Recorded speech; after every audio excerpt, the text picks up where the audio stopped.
la masterclass de Philosophie Magazine avec le philosophe Jean-Luc Marion, que je suis très heureux, très honoré d'accueillir donc dans cette série, après André Consponville et Eva Illouz. La Fabrique des idées propose des rencontres régulières avec les grands penseurs de notre temps en public.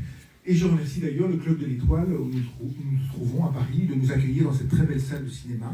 Les abonnés de Philosophie Magazine y ont accès gratuitement, mais le public pourra également suivre chacune de nos séances en ligne, à distance, à partir d'un lien que vous trouverez facilement sur le site de philomag.com. Nous interrogeons ici donc les philosophes sur leur itinéraire, sur la manière dont ils pensent. Est-ce qu'ils pensent en marchant? Est-ce qu'ils pensent en fumant? Est-ce qu'ils pensent en dormant? Jean-Luc Marion pense en skiant aussi. Nous les invitons à lire, à nous expliquer un extrait important de leur œuvre. Et enfin, surtout, nous vous permettons, à vous, au public, de leur poser les questions que suscitent leurs propositions.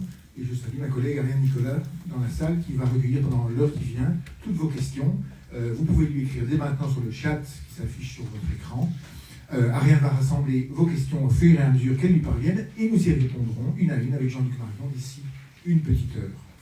Notre soirée va donc se dérouler en 3 temps. Dans un premier temps, nous allons revenir, si vous le voulez bien, Jean-Luc Marion, sur votre itinéraire intellectuel en parcourant le chemin qui vous a mené depuis votre enfance dans une famille d'ingénieurs et d'industriels jusqu'à l'Académie française, en passant par votre parcours de professeur dans les plus grandes chaires de philosophie et de métaphysique à la Sorbonne, à Johns Hopkins, à Chicago, où vous êtes peu à peu imposé non seulement comme un très grand lecteur de Descartes, de Kant, de Husserl, de Heidegger, mais comme une figure incontournable de la phénoménologie française, à la suite de Jacques Derrida, que vous avez côtoyé, je crois, à l'École normale supérieure, d'Emmanuel Levinas, dont vous avez pris la succession à la Sorbonne, et je crois aussi de Paul Ricoeur, dont vous avez pris la succession à Chicago.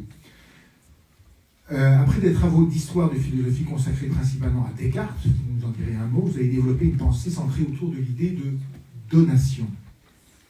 Le constat est simple, apparemment simple, mais vous en tirez des enseignements très riches et multiples. Tout ce dont nous faisons l'expérience, la moindre sensation, un événement, une rencontre, une œuvre, une idée, des croyances, tout, y compris nous-mêmes, nous est donné, nous est révélé. Avec des intensités variables, la vie se donne à nous. Je vous demanderai comment cette proposition centrale, cette proposition auquel vous donnez un statut métaphysique, vous est apparue, comment elle s'est donnée à vous, Jean-Luc Marion.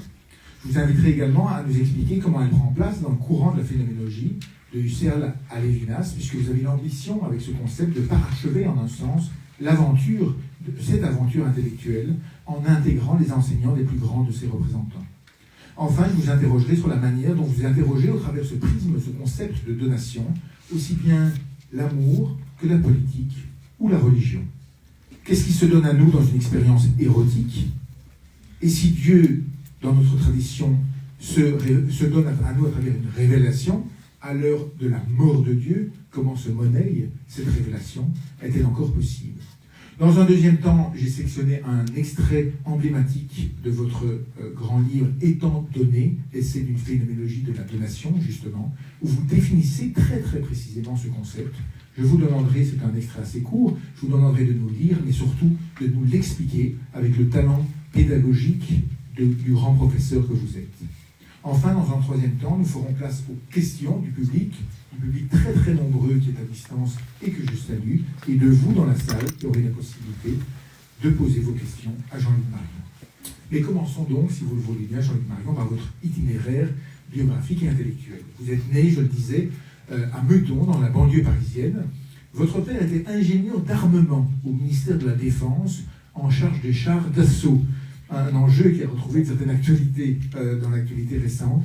Vous avez passé beaucoup de temps dans les usines familiales de fonderie, de Haut-Fourneau, dans le nord de la France, si je ne me trompe. Alors que vous étiez plutôt destiné à une carrière scientifique, donc, vous avez découvert les lettres, la littérature et la poésie après une maladie en 5e, et vous êtes entré un peu par hasard en philosophie au moment d'intégrer l'école normale supérieure. Alors je suis tenté de vous demander, mais comment êtes-vous devenu vraiment philosophe? Quand et comment la philosophie s'est donnée à vous? Non, c'est bon. Il n'y a pas de réponse à cette question.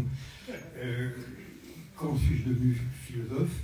j'espère que je ferai encore quelques progrès dans cette direction avant de quitter ce monde. Je n'en suis pas sûr.